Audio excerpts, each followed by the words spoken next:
तो हेलो दोस्तों, आज की इस वीडियो में मैं आपको कुछ बहुत ही ज़्यादा अच्छा सवाल पहले तो आपसे पूछूंगा और उसके कुछ देर बाद आपको टाइम दिया जाएगा जवाब देने के लिए। और आपको अपने मन में उस सवाल का जवाब को सोचना, उस सवाल के जवाब को सोचना है। अगर आप उस सवाल का जवाब नहीं दे पाएंगे तो मैं फिर उस सवाल का जवाब आपको बताऊंगा। लेकिन आपको ये काम काफ़ी ज़्यादा ईमानदारी से करनी है, क्योंकि अगर आप अपने से चीटिंग करेंगे तो कभी भी परीक्षा में सफल नहीं हो पाएंगे।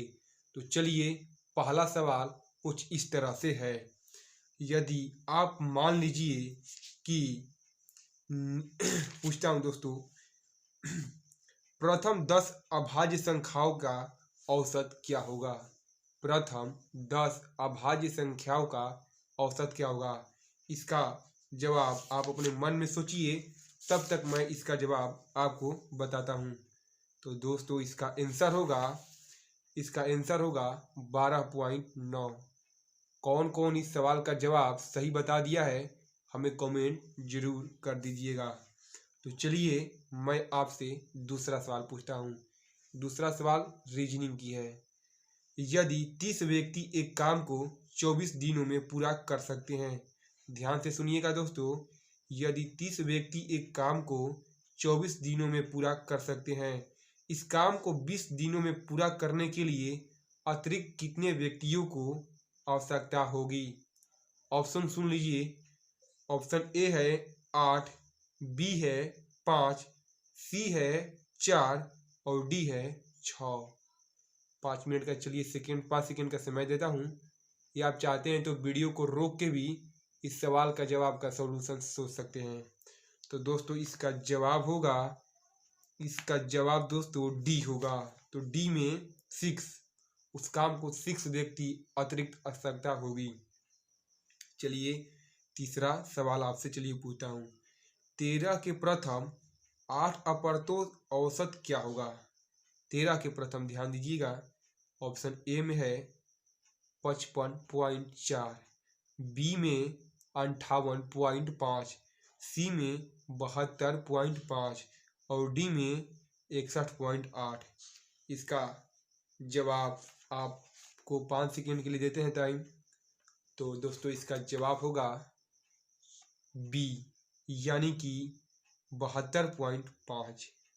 तो इसका भी सवाल का जवाब कौन कौन दे पाए? अभी तक मैंने आपसे 3 सवाल पूछा और 3 में से आप अभी तक कितना कर पाए?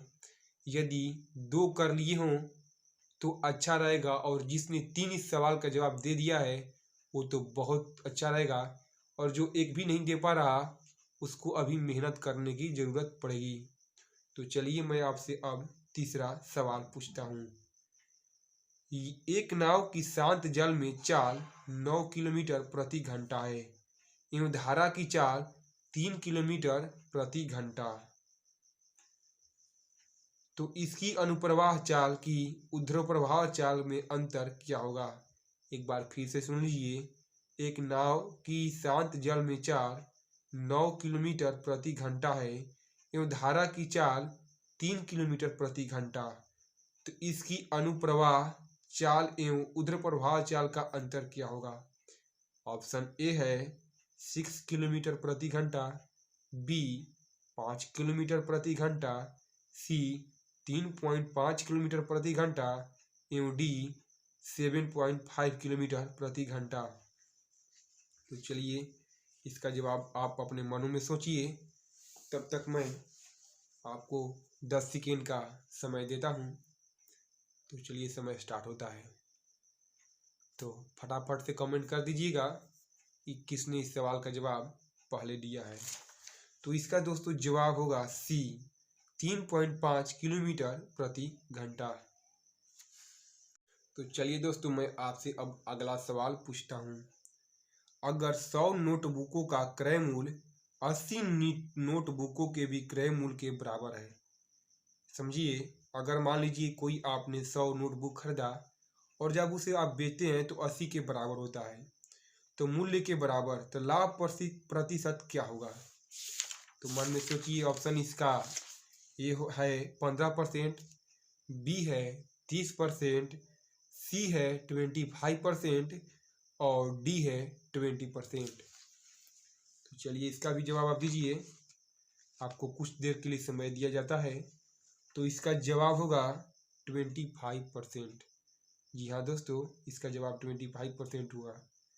अब चलिए अगले सवाल की ओर। 7,500 रुपये की धनराशि का 4% प्रति वर्ष चक्रवृद्धि ब्याज की दर से 2 वर्षों में मिश्र धन क्या होगा? ध्यान से देना होगा जवाब दोस्तों। 4,500 रुपये की धनराशि का 4% प्रति वर्ष चक्रवृद्धि ब्याज की दर से 2 वर्षों में मिश्र धन क्या होगा? इसका ऑप्शन है पहला में 88,100 रुपीज, 8,082 रुपया, 7,800 या 8,112। तो दोस्तों इसका जवाब होगा डी, यानी कि 8,112। चलिए दोस्तों अगली सवाल की ओर। किसी संख्या का 21% 546 के बराबर है, उस संख्या का 89% क्या होगा? किसी संख्या का 21% 546 के बराबर है, तो उस संख्या का 89% क्या होगा? ऑप्शन ए है 900, बी है 2116 यानी कि 2116, सी है 1200 और डी है 2314। तो इसका जवाब दोस्तों होगा डी, यानी कि 2314। आपको एक मैं सलाह देता हूं दोस्तों कि आप देखिए क्या करें। अगर कोई भी सवाल जब मैं आपसे बोलूं तो उसे आप पहले नोटबुक में नोट कर लीजिए। इसके बाद वीडियो को रोक के उस सवाल को बनाने की कोशिश करिए। अगर आप उस सवाल को नहीं समझ में आता है तब जाके उसका आंसर सुनिए, नहीं तो सबसे पहले तो आपको उस सवाल का जवाब बनाने की कोशिश करना है। अगर आप उस सवाल का जवाब नहीं समझ पाते हैं तब जाके आंसर को आपको देखना है, और आपको ये काम ईमानदारी पूर्वक करना पड़ेगा अगर आप चाहते हैं कि जीवन में सफल हो जाएं। तो चलिए चलते हैं किसी एक अगली सवाल की ओर। एक नल एक खाली टंकी को 20 मिनट में भर सकता है। एक नल है, वो खाली टंकी को 20 मिनट में भर सकता है। उसकी कैपेसिटी है 20 मिनट में एक टंकी को भर देगा। जबकि टंकी की तली का छिद्र भरी टंकी को 28 मिनट में खाली कर सकता है। मतलब यहाँ ये कहा जा रहा है कि टंकी में कहीं पर छेद है जिसकी वजह से वहाँ से पानी लीकेज हो रहा है और वो 28 मिनट में खाली हो जाएगा। यदि दोनों नल एवं छिद्र के एक साथ खोल दिए जाएं तो टंकी को भरने में लिया गया समय है, आपको ये बताना होगा। आपने सवाल नोट कर लिया होगा तो वीडियो को रोक करके कुछ देर बनाने की कोशिश कर सकते हैं। चलिए ऑप्शन सुन लीजिए। ए है 80 मिनट, बी है 70 मिनट, सी है 60 मिनट और डी है 48 मिनट। तो दोस्तों इसका जवाब होगा ऑप्शन 66 का बी, यानी कि 70 मिनट।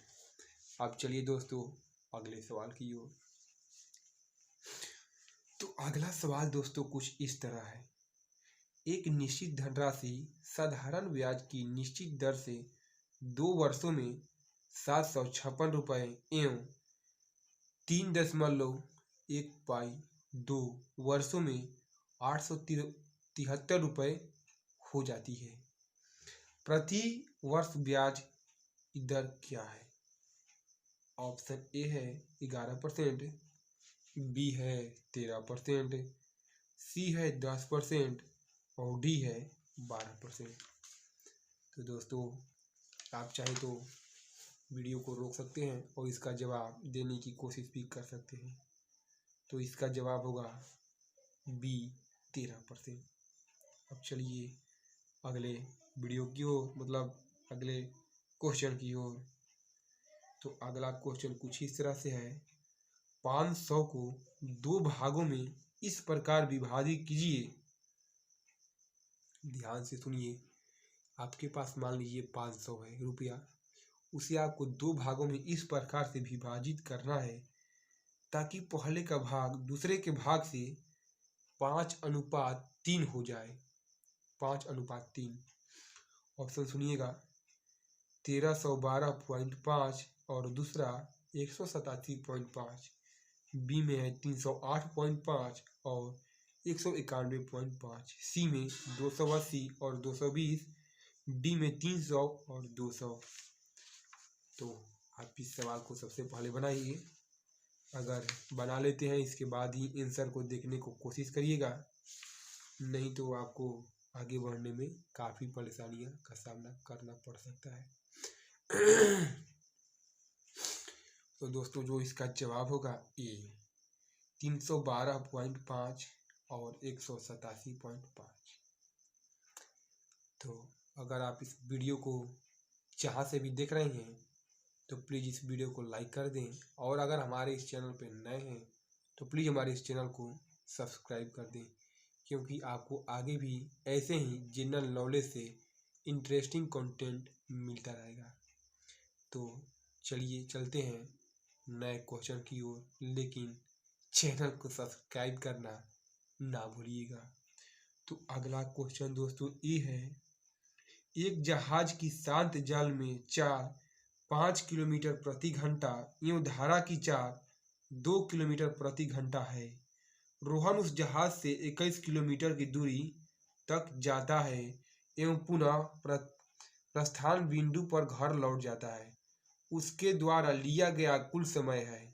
ऑप्शन ए है 7.2 घंटे, बी 10 घंटे, सी 3.6 घंटा और डी 6 घंटा। तो सबसे पहले आप इस जवाब ढूंढने की कोशिश करिए। इसके बाद तो मैं दोस्तों हूँ ही, मैं आपको इसका जवाब बता दूंगा, लेकिन आपको काम तो ये करना ही पड़ेगा। सबसे पहले आप खुद से ट्राई करिए, क्योंकि अगर आपको बार बार आंसर देखने की आदत पड़ गई तो आप जल्दी जीवन में सफल नहीं हो पाएंगे। और आपको सफल होने के लिए लाइफ में आपको खुद से मेहनत करना पड़ेगा। क्यों देखता है सिकंदर बन सकता है तू भी सिकंदर। तो दोस्तों आपने ध्यान से सुन गया कि आपको तो मेहनत करना ही पड़ेगा जीवन में सफल होने के लिए। तो चलिए चलते हैं नए क्वेश्चन की ओर में। तो आपका नया क्वेश्चन है कि शहर की चलिए दूसरा अगला क्वेश्चन अब चलते हैं हिंदी की ओर। इसके बाद फिर रीजनिंग में हम लोग आएंगे। पहले हिंदी करते हैं, इसके बाद अब रीजनिंग में फिर से आएंगे। तो क्वेश्चन है, हाथ से लिखा हुआ शब्द समूह के लिए एक शब्द है। जैसे कि हाथ से लिखा हुआ शब्द समूह के लिए एक शब्द है, इसको एक शब्द बताना है आपको। तो हस्त लगाओ, निम्नलिखित, हस्तलिखित और हस्तक्षेप। तो हाथ से लिखा हुआ शब्द को आपको बताना है कि इसे कौन सा कहेंगे। तो इसे दोस्तों कहेंगे हस्तलिखित। अब आपको ऑप्शन देंगे और रिक्त स्थान को पूर्ति करना है। क्वेश्चन है, राम आग्रह करने पर मैं उसके घर गया। रिक्त स्थान को भरने के लिए उपयुक्त शब्द का चयन करें। राम आग्रह करने पर मैं उसके घर गया। राम के आग्रह, राम के डैश आग्रह करने पर, तो अधिक आग्रह करने पर ए ऑप्शन हो गया। बी तीव्र आग्रह करने पर गए, सी नरम आग्रह करने पे गए, या डी बहु आग्रह करने पे गए। तो सबसे पहले तो आपको ऑप्शन में से जो गलत लगे उसे छांट देंगे। तो आपको इसमें समझना पड़ेगा कि बहु तो हो नहीं सकता, और नरम आग्रह करेगा तो कोई उसके घर नहीं जाएगा। तो 2 ऑप्शन तो ऐसे ही कट गया। दोस्तों देखिए, आपको एग्जाम में सवालों का जवाब देने के लिए हार्ड वर्क और स्मार्ट वर्क दोनों करना पड़ेगा। स्मार्ट वर्क कैसे किया जाएगा और हार्ड वर्क भी कैसे किया जाएगा, इन दोनों का सवाल मैं आपको बताऊंगा। तो इसीलिए बोलता हूँ ना, चैनल को सब्सक्राइब जरूर कर दो और वीडियो को भी लाइक कर दो। तो इसका होगा, अधिक आग्रह करने पे मैं उसके घर गया। अधिक 78 है क्वेश्चन दोस्तों। भौतिक का विलोम शब्द है, भौतिक का विलोम शब्द। चलिए मैं आपको ऑप्शन देता हूँ। भौतिक का विलोम शब्द अलौकिक, अभद्र, भविष्य, आध्यात्मिक। तो भौतिक, भौतिक फिजिक्स जिसे बोलते हैं हम लोग इंग्लिश में, भौतिक का विलोम शब्द क्या होगा?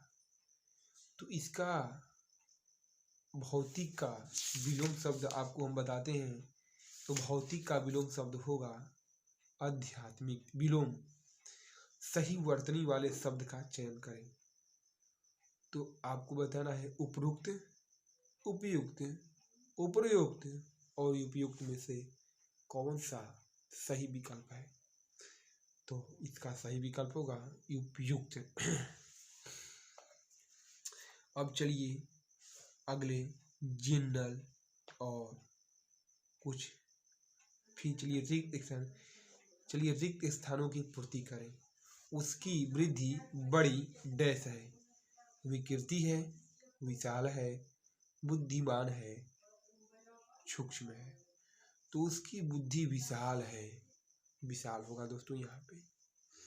होम कर देना, मुहावरा का अर्थ क्या होगा? मुहावरा तो आप बहुत अच्छे से जानते होंगे। 9 2 11 हो गया, 12 हो गया। तो वैसे ही होम कर देना मुहावरे का अर्थ क्या है? तो ऑप्शन ए है संकित करना, नष्ट कर देना, आश्चर्यचकित कर देना और डी हवन करना। तो होम कर देना का मुहावरे का अर्थ क्या होगा आपको बताना पड़ेगा। तो मैंने तो आपको ऑप्शन दिया है, आपको क्या करना है, इस चारों ऑप्शन में से आपको जो सही लगे उसको बताना है। तो चलिए फिर इस सवाल का भी जवाब मैं ही आपको दे देता हूँ। तो इसका जवाब होगा आश्चर्यचकित कर देना। नदी का पर्यायवाची शब्द क्या है? नदी, नदी नदी नदी, गंगा, यमुना, सरस्वती, गोदावरी। इसका पर्यायवाची शब्द क्या है? जीवन में दोस्तों आप तो इस बात से बहुत बार गुजरे होंगे, लेकिन इन चीज़ों को आप याद नहीं करते हैं और यही चीज़ आपको आगे चल के काफ़ी कठिनाइयाँ दे सकती है। सो इसीलिए अगर आप चीज़ों को देखें, उसे समझने की कोशिश करें, उसे जानने की कोशिश करें कि आखिर ये चीज़ है क्या, ये आपको एग्जाम में पास होने में काफ़ी मदद करेगी। इसलिए आपको ज़रूरी है। तो नदी का पर्यायवाची शब्द सर, तड़ाग, तालाब या निर्झरिणी। तो आपको इसका जवाब बताना है। तो इसका जवाब होगा निर्झरिणी। कभी कभी दोस्तों देखिए क्या होता है कि जो एग्जाम वाले हैं वो ऑप्शन को कुछ ऐसा देते हैं कि लोग समझ नहीं पाते, मतलब घुमा फिरा के ऑप्शन को देते हैं। तो उस समय आपको करना क्या है कि जिसे आप समझ जाए कि ये 100% ऑप्शन नहीं होगा, उसे तो आप साइड ही निकाल दीजिए। बचेगा ऑप्शन 3 में से भी कोई अगर दिक्कत रहे तो उसको बैठा दीजिए और 2 में से 1 पे तो आप चौका छक्का मार ही सकते हैं। सो इसीलिए एग्जाम में दिमाग से work, hard work, smart work सब करना पड़ता है। तो चलिए अब बढ़ते हैं अगले क्वेश्चन की ओर। तो मैंने आपसे पूछा अगला क्वेश्चन, त्याग का विलोम शब्द क्या है? त्याग का विलोम शब्द आपको बताना है। ऑप्शन है ग्रहण, परित्याग, विग्रह और निश्चित। 4 ऑप्शन मैंने बोल दिया और चारों का जवाब आपको देना है। तो इसका आंसर है विग्रह। जी हाँ दोस्तों, इसका ऑप्शन डी होगा विग्रह। तो चलिए अब चलते हैं फिर से हम लोग रीजनिंग की तरफ और रीजनिंग को सॉल्व करने की कोशिश करेंगे कुछ ट्रिक के द्वारा, या मतलब करेंगे ही दोस्तों, करेंगे। यदि पी टी को 8-10 लिखा जा सकता है, यानी कि पी को 8 और टी को 10 लिखा जा सकता है। यदि पी टी को 10 लिखा जाता है, इन एल आर को किस प्रकार लिखा जाएगा? ये रीजनिंग का सवाल बहुत टेढ़ा होता है ठाकुर। तो इन एल आर का किस प्रकार से लिखा जाएगा? ऑप्शन सुनिए ना दोस्तों। ऑप्शन है 7 6 12, बी 8 6 11, डी सी 7 6 8, डी 7 6 9। तो इसका जवाब होगा 7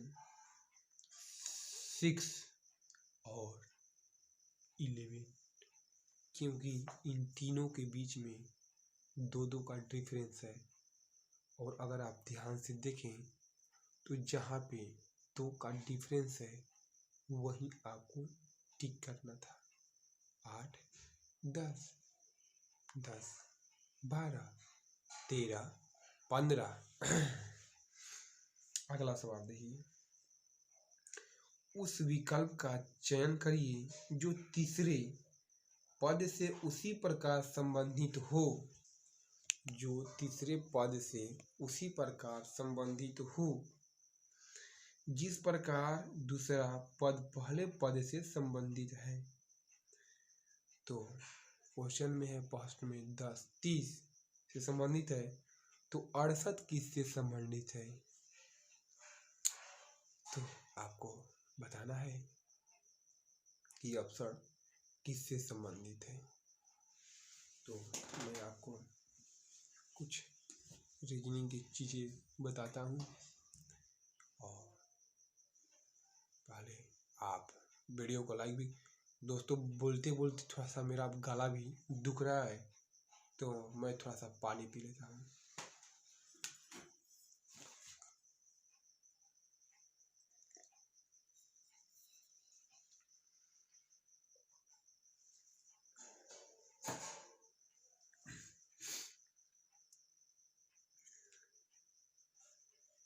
तो अब जाके दिल में शांति मिला।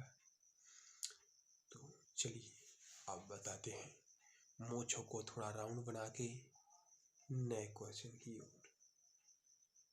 तो अच्छा, आप लोग ये बताइए कि न्यूटन का लॉ किसे किसे मालूम था?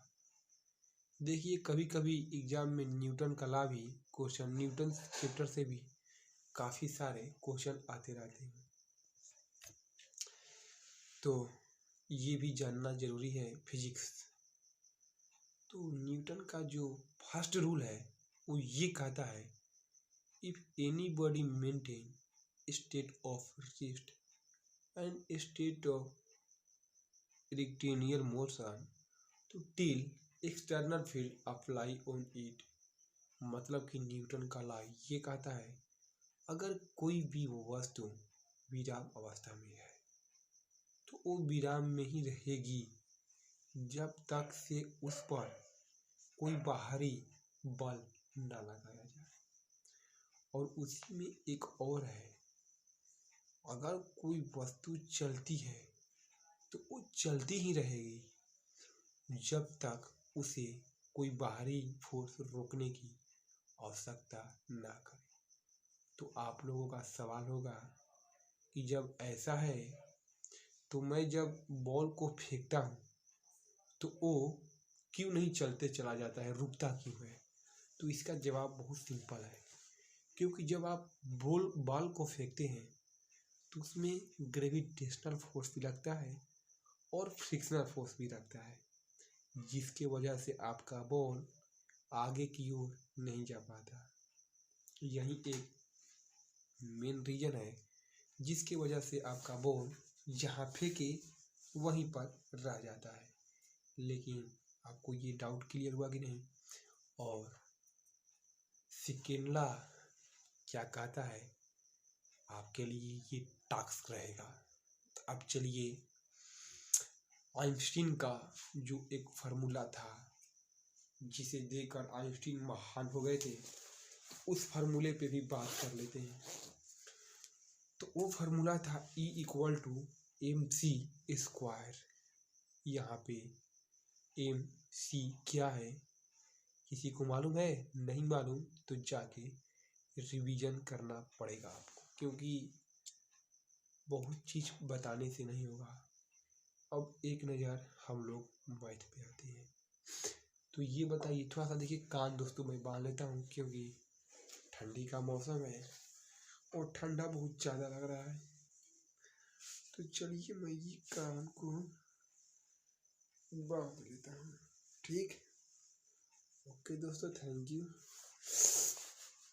देखिए, हाँ, तो दोस्तों अब हम बात कहाँ कर रहे थे? हाँ, ट्रिग्नोमेट्री में जो मैथ का ये क्वेश्चन है, साइन, कोस, टेन, कोट, सेक, कोसेक, ये फार्मूला एग्जाम में बहुत बार पूछे जाते हैं 1 नंबर में।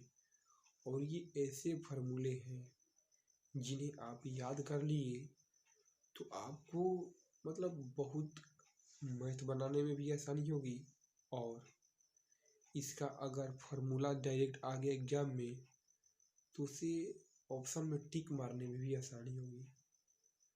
तो इसीलिए एक बार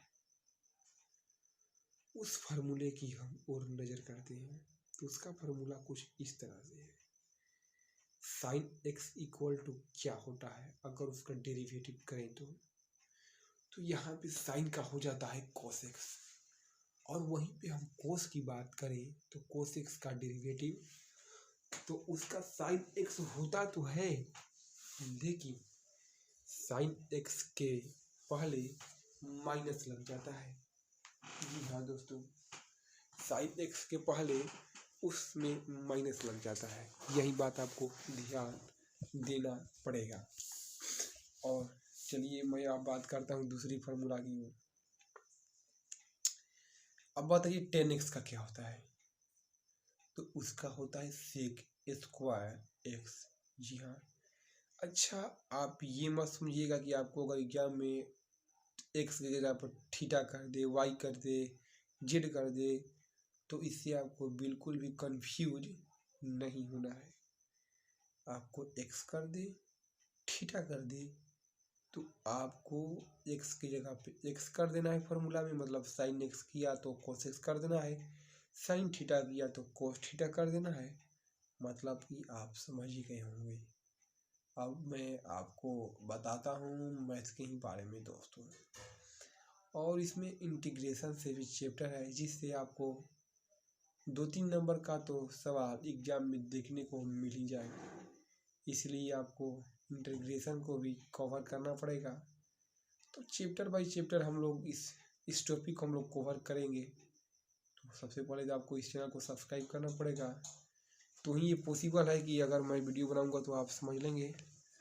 और जो भी लड़का मतलब इन चीज़ों की तैयारी कर रहा है, उससे आप ये वीडियो शेयर भी कर दीजिएगा, क्योंकि अगर आप मुझे सही में दिल से चाहते हैं तो आपको ये करना ही पड़ेगा, क्योंकि अगर उसको हेल्प मिलता है आपके द्वारा तो ये बहुत बड़ी बात है।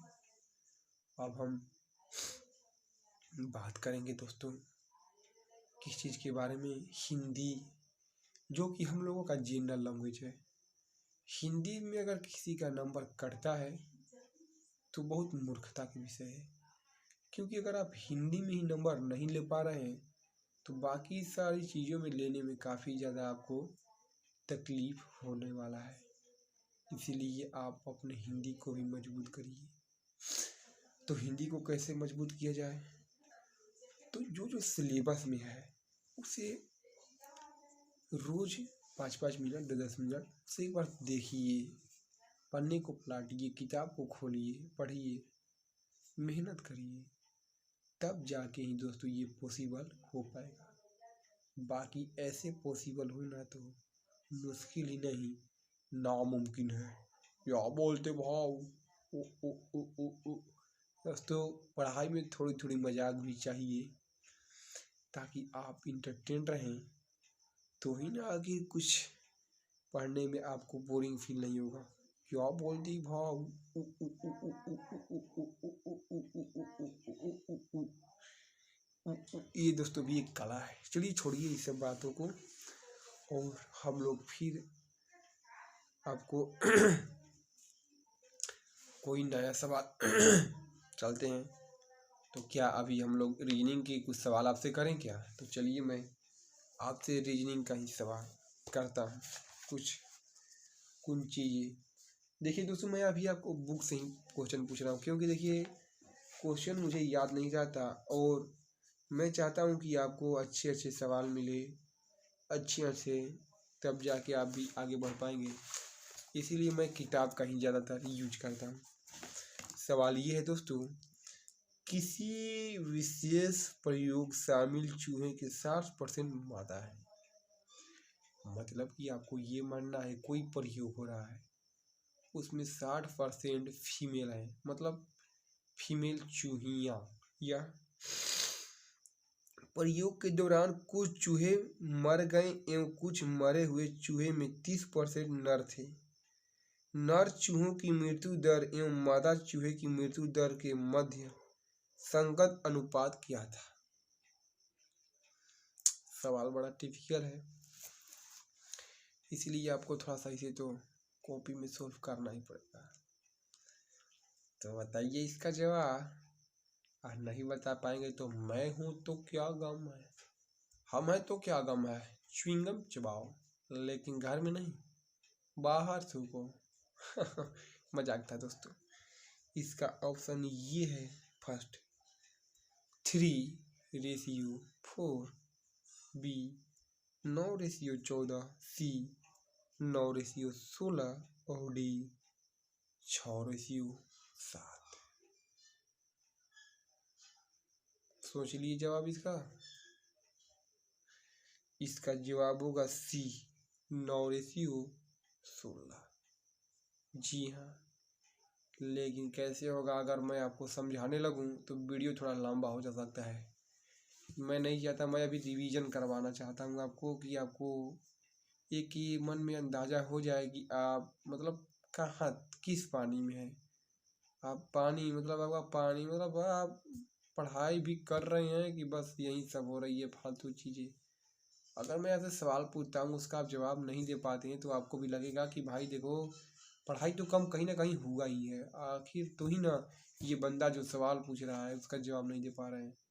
मैं आपका इसका जवाब भी देता, लेकिन नहीं दे रहा, मतलब एक्सप्लेन क्यों नहीं कर रहा, क्योंकि वीडियो लेंदी हो जाएगी, और एक्सप्लेन वाला वीडियो भी आएगा। लेकिन अभी थोड़ा सा मैं रिवीजन टाइप का, या मतलब बोल सकते हैं कुछ भी, वो कराने की कोशिश में हूँ। एक्सप्लेन वीडियो भी आएगा, लंबा आएगा, आपके साथ मतलब लाइव होके सब सारी चीज़ें करेंगे। लेकिन ये वीडियो थोड़ा सा मतलब रिवीजन वाली है। तो चलिए चलते हैं अगले सवाल की ओर। तो अगला सवाल ये है, 3, 7 एवं 15 का चतुर्थ समानुपातिक क्या है?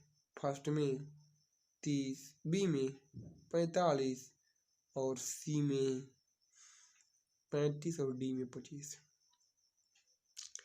इसका आपको चतुर्थ समानुपाती निकालना है। चतुर्थ, चौथा, फोर्थ,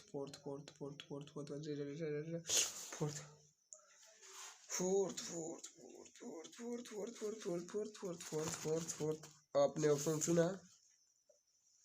इसका ऑप्शन होगा ई 30। अब क्वेश्चन सुनिए,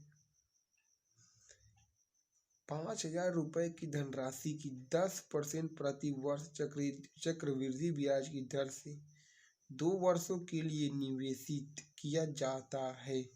ब्याज वार्षिक रूप से संयोजित होता है। अर्जित ब्याज रुपए में 2100, 1000।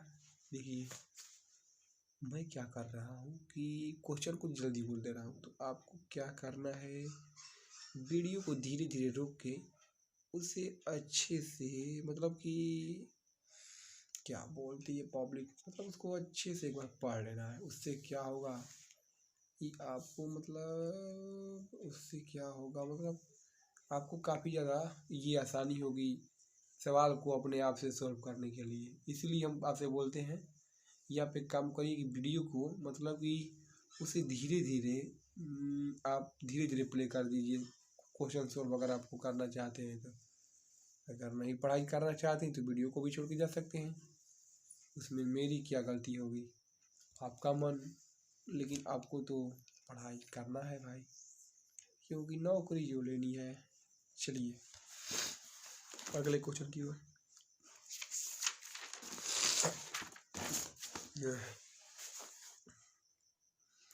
विराट कोहली की 9 पारियों से, क्रिकेट तो बहुत देखते हो, लो आ गया क्वेश्चन, लेकिन इसमें क्रिकेट वाली बॉल नहीं, इसमें दिमाग लगाना है। क्वेश्चन सुनो।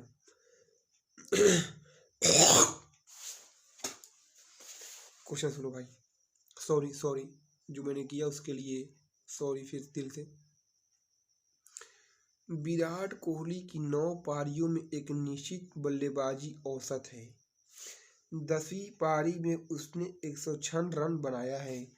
इस प्रकार इसका औसत 6 रन बढ़ गया। इसका नए बल्लेबाजी औसत है।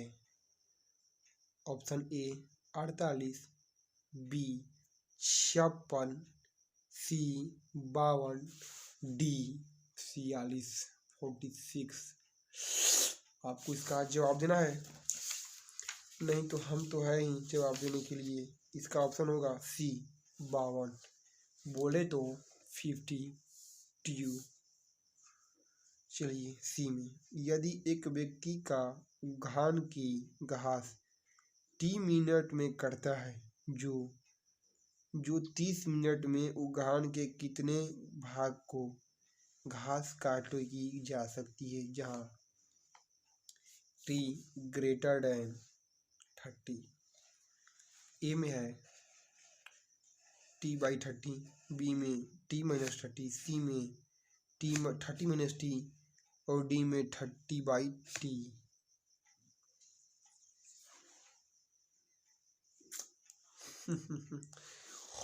ऑप्शन होगा इसका बी 30-T टाइम में उस धान को काटा जा सकता है।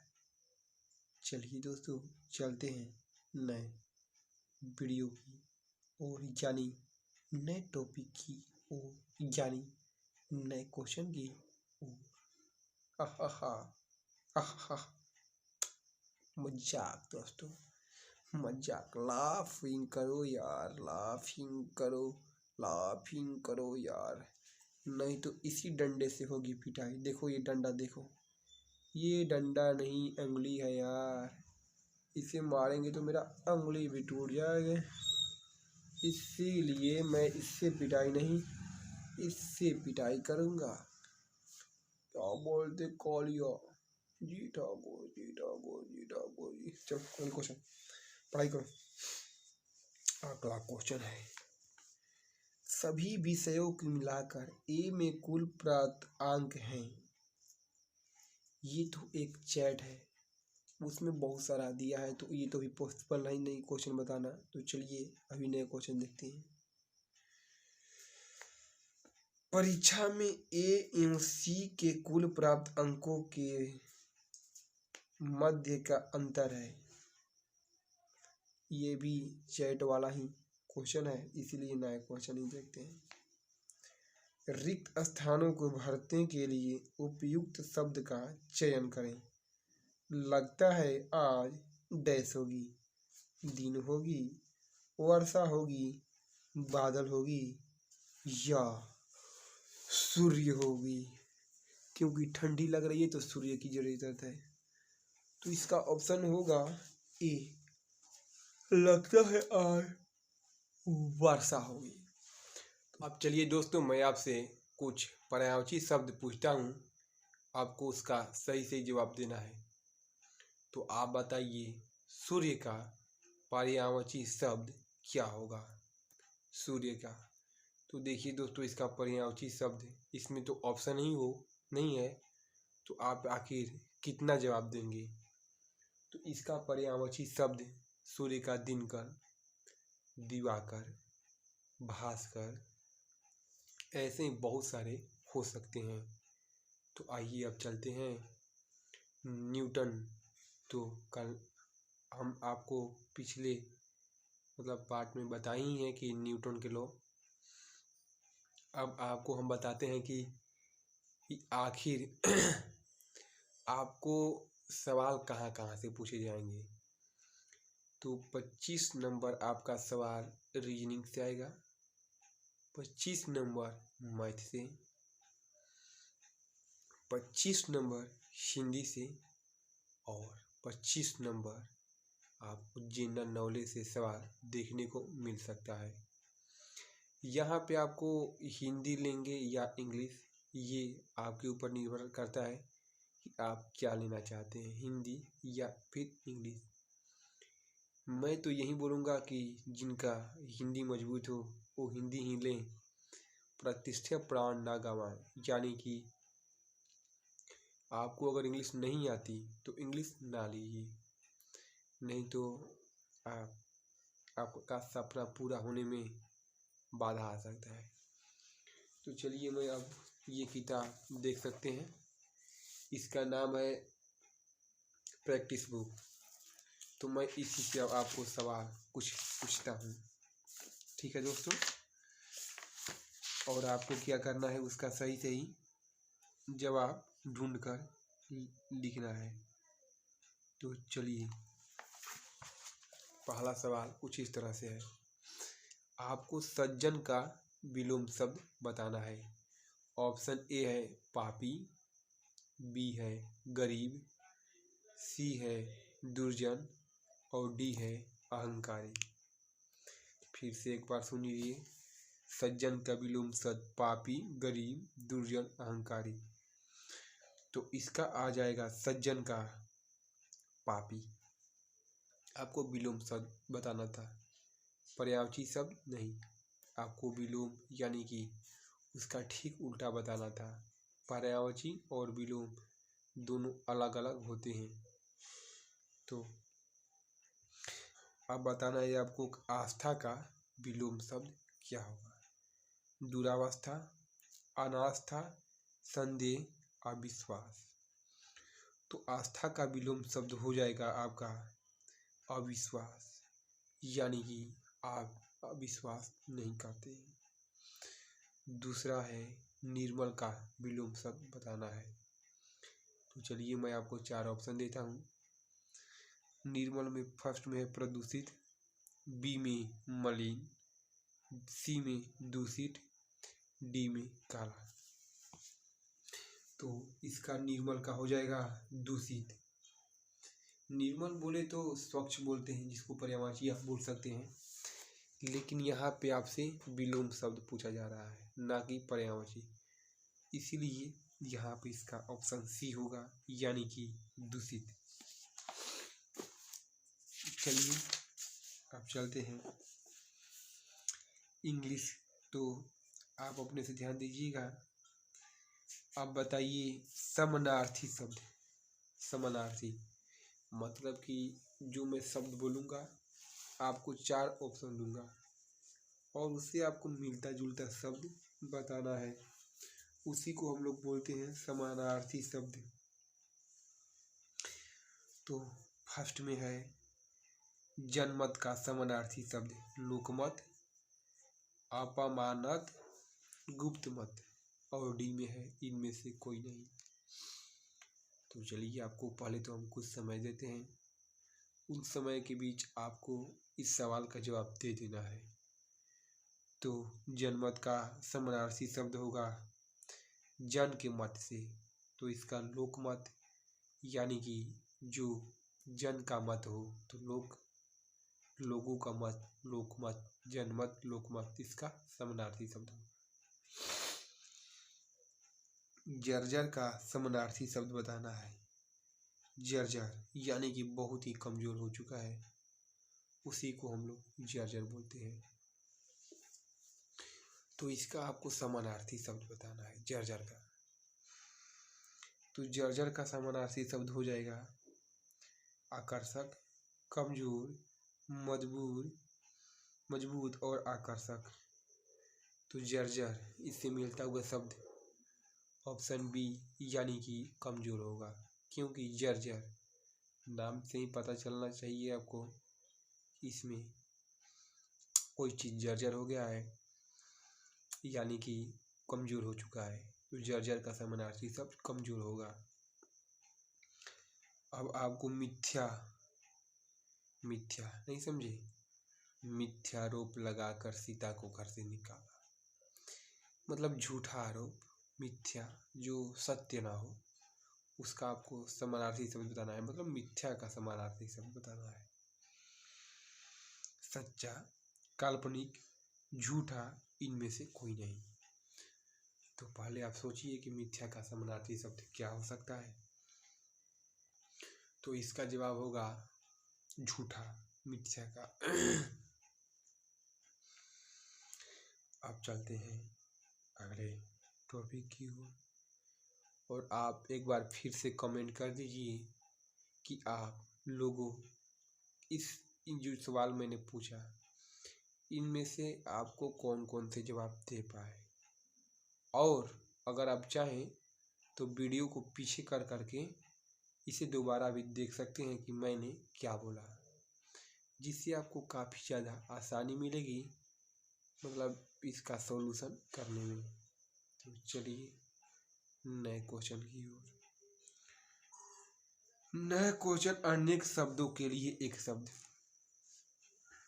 मतलब अनेक शब्दों के लिए एक शब्द बताना है आपको जो कभी बूढ़ा ही ना हो, यानी कि कोई भी, मतलब आप हैं, आपको अगर कोई बोले कि आप कभी बूढ़े ही ना हो, लेकिन इसको आपको एक शब्द में बताना है।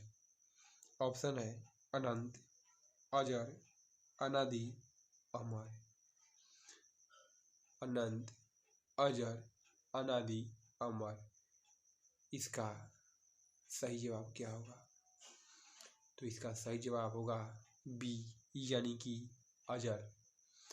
जो कभी बूढ़ा ना हो उसे हम लोग अजर बोलते हैं, और जिसकी कभी मृत्यु ना हो उसे क्या बोलते हैं, अमर। तो अजर और अमर में कभी आप कंफ्यूज ना होइएगा। तो चलिए नए क्वेश्चन की ओर। जहाँ जाया ना जा सके, जहाँ जाया ना सके, अनेक शब्दों का एक शब्द बताना है। ऑप्शन सुन लीजिए, अगम्य, सघन, सुगम, दुर्जन्य। तो इसका सही जवाब होगा दुर्जन्य, जहाँ जाया ना सके, जो दूसरों का दोष ढूंढता हो। आपने अपने लाइफ में दोस्तों बहुत बार ऐसे लोग देखे होंगे जो कि अपनी गलती देखने के बजाय अपने दोस्तों में कमियां या बाहर वालों लोगों में कमियां निकालते रहते हैं। तो उन्हीं के ऊपर ये है जो दूसरों को दोष ढूंढता हो। दूरदर्शी, आलोचक, छिंद्रेशी, छिंदोशी।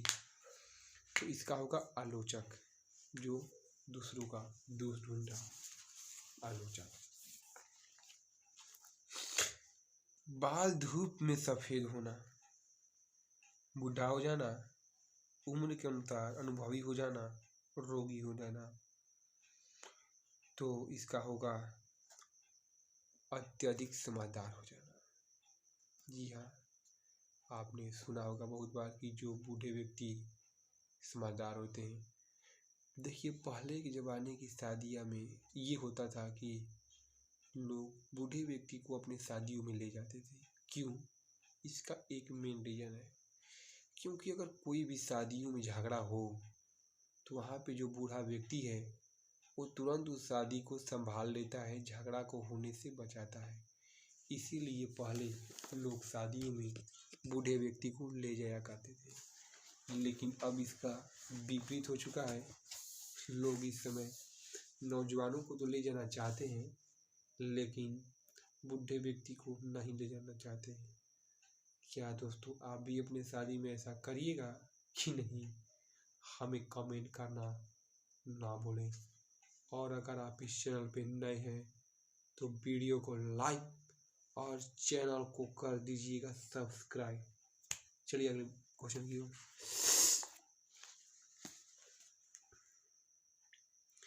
बात का धनी पैसों से धनी नहीं है, वो बातों से धनी है, क्योंकि उसकी बातों में मिठास है। इसका आपको बताना है। बातों की कमाई करने वाला, वचन को निभाने वाला, डरपोक शांत नाद करने वाला, कोरी बातें करने वाला। तो बात का धनी है वो, वचन को निभाने वाला। राजा दशरथ भी बात के धनी थे। आपको मालूम होगा कि जो राजा दशरथ थे, अपने वचन को निभाने के लिए अपने सगे पुत्र को देश निकाला दे दिए, लेकिन अपने वचन से पीछे नहीं हटे। तो हमें उनको दिल से प्रणाम करना चाहिए और उनसे सीखना भी चाहिए बहुत ज़्यादा। तो चलिए अब चलते हैं हम नए क्वेश्चन की ओर। अब आपको नए क्वेश्चन बताना है। देखिए, मैं आपसे बोला कि जो क्वेश्चन हैं आती रहेंगी जाती रहेंगी। अब थोड़ा सा मैं आपसे कुछ मैथ का सवाल या रीजनिंग का सवाल पूछता हूँ, लेकिन आप अगर चाहेंगे कि आपको सवाल का जवाब दे दें तो आपको क्या करना है, वीडियो को पॉज कर देना है कुछ देर के लिए। इसके बाद उस सवाल का जवाब को ढूंढना है। तो चलिए अगला सवाल क्या है। एक व्यक्ति एक पुस्तक पर जिसका अंकित मूल्य 40 रुपये है 10% की छूट देता है, उसका लागत मूल्य क्या होगा जिससे लाभ 20% का हो? समझे कि नहीं समझे? देखिए, एक व्यक्ति एक पुस्तक पर जिसका अंकित मूल्य 40 रुपये है 10% की छूट देता है, उसका लागत मूल्य क्या होगा जिससे लाभ 20% का हो? इस सवाल को सबसे पहले आप नोट कर लीजिए और इसे बनाने की कोशिश करिए। तो इसका आंसर होगा 30 रुपये, उसका लागत 30 रुपये। देखिए, अगर मैं आपको सवाल सोल्व करवाने लगूँ तो वीडियो लंबा हो सकेगा। तो यहाँ पे हम लोग रिवीजन कर रहे हैं, इसीलिए मैं सवाल का सॉल्यूशन नहीं कर रहा। अगले वीडियो में आपको मैं सॉल्यूशन भी बताऊंगा, लेकिन पहले ये कर लेते हैं। तो अगले वीडियो में आइए टॉपिक में। कुछ व्यक्ति एक काम को 40 दिन में कर सकते हैं। यदि 8 व्यक्ति और मिल जाएं तो वही काम 10 दिन कम समय में पूरा हो सकता है। प्रारंभ में काम में कुल कितने व्यक्ति लगे थे? मैंने बार बार आपसे बोल रहा हूँ कि आप अगर चाहें तो वीडियो को रोक कर अपने क्वेश्चन को सॉल्यूशन कर सकते हैं। चूँकि मैं नहीं रुकना चाहता वीडियो में, क्योंकि वीडियो लंबा ना हो जाए, इसीलिए मैं धड़ाधड़ क्वेश्चन को सॉल्व करते जा रहा है। तो इसका आंसर होगा दोस्तों, इसका आंसर होगा बी, यानी कि 24 दिनों में। अच्छा दोस्तों, आपको पढ़ने में मज़ा लग रहा है कि नहीं आ रहा है, ये भी हमें बताएं। और किन किन लोगों को ये विश्वास है कि वो इस बार एग्ज़ाम 100% क्लियर कर लेंगे? किन किन को विश्वास है कमेंट करिएगा। देखते हूँ मैं कम से कम कितने लोगों को ये लगता है कि वो लोग एग्ज़ाम में नंबर ला के पास हो सकते हैं। अगला क्वेश्चन। 8 बच्चे और 8 आदमी किसी कार्य को 9 दिन में पूरा कर सकते हैं। प्रत्येक बच्चे को कार्य पूरा करने में आदमी की तुलना में दुगना समय लगता है। 12 आदमी उसी कार्य को कितने दिनों में पूरा करेंगे? सवाल बहुत बढ़िया है। हम चाहेंगे कि आप इसका जवाब भी सही लाएं। 8 बच्चे और 12 आदमी किसी कार्य को 9 दिन में पूरा करते हैं। प्रत्येक बच्चे को कार्य पूरा करने में आदमी की तुलना में दुगना समय लगता है। 20 आदमी उसी कार्य को कितने दिनों में पूरा करेंगे?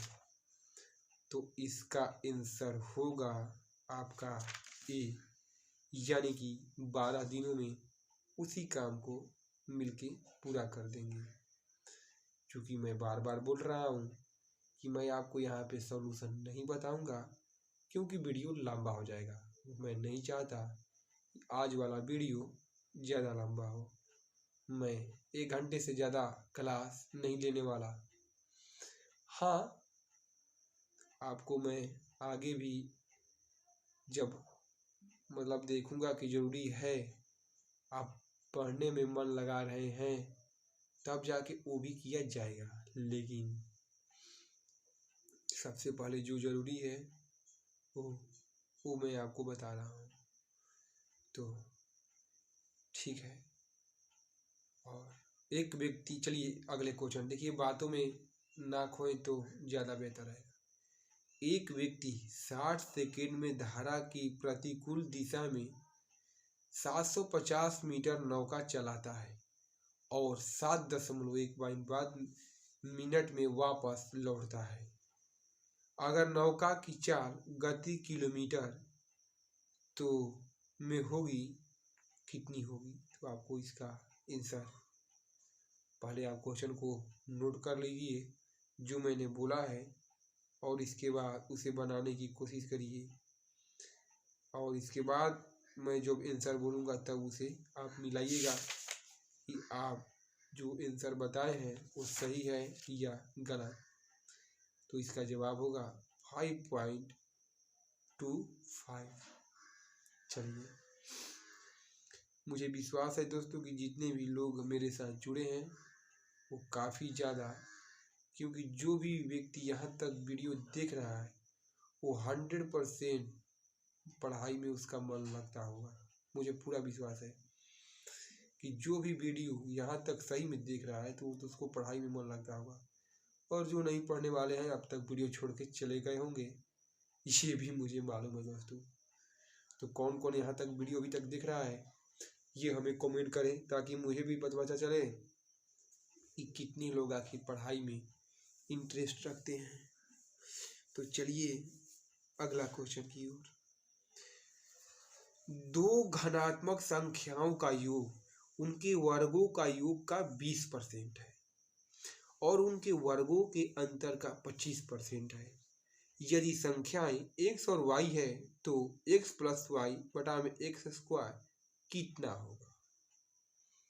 सवाल तो आपने अच्छे से सुना, नहीं समझ में आया होगा तो वीडियो पीछे करके सवाल को सुन के उसे कॉपी पे लिख लीजिएगा और इसके बाद उसे बनाने की कोशिश करिएगा। तो इसका आंसर होगा बी, यानी कि 1/4, 1/4 यानी कि 0.25। चलिए दोस्तों, आपके साथ मतलब कि बहुत ही ज़्यादा अच्छा लग रहा है। अच्छा, तो अब बताइए, अब आपको एक स्क्वायर वाला बताते हैं। 75.5 के 75.8 का होल स्क्वायर माइनस 35.8 का होल स्क्वायर बटा में 40 का मान क्या होगा? देखिए, इसे आप फॉर्मूला पर बैठाएंगे तो आपको ज़्यादा आसानी होगी इसे सॉल्व करने में। तो ये फार्मूला को देखिए, मैंने बस एक आपको अंदाजा देता हूँ, इसको आप बैठा सकते हैं a plus B into A plus B A minus B into A minus B बटा में जो है वो। तो इसका आंसर क्या होगा ये भी आपको कमेंट करना है। तो चलिए दोस्तों, आज की वीडियो इतना ही तक रहेगा। तब तक के लिए आप जितना भी मैंने पढ़ा है उसको रिवीजन करिएगा और बाकी चैप्टर को भी अच्छे से रिवीजन करिएगा, क्योंकि देखिए अब परीक्षा बहुत ज़्यादा नज़दीक आ चुका है और ये जो सवाल है वो मतलब कॉम्पिटिटिव एग्जाम में बहुत सारे एग्जामों में पूछा जाता है। तो इन सब क्वेश्चनों को आप नोट में रख लीजिएगा, क्योंकि ये VVI क्वेश्चन है, वेरी वेरी इंपॉर्टेंट क्वेश्चन। और इसी क्वेश्चन पे आपको नहीं रहेगा, क्योंकि ये रामबाण भी नहीं है, आपको मेहनत तो करना ही पड़ेगा, क्योंकि बिना मेहनत के आपको मंजिल मिलना आसान नहीं।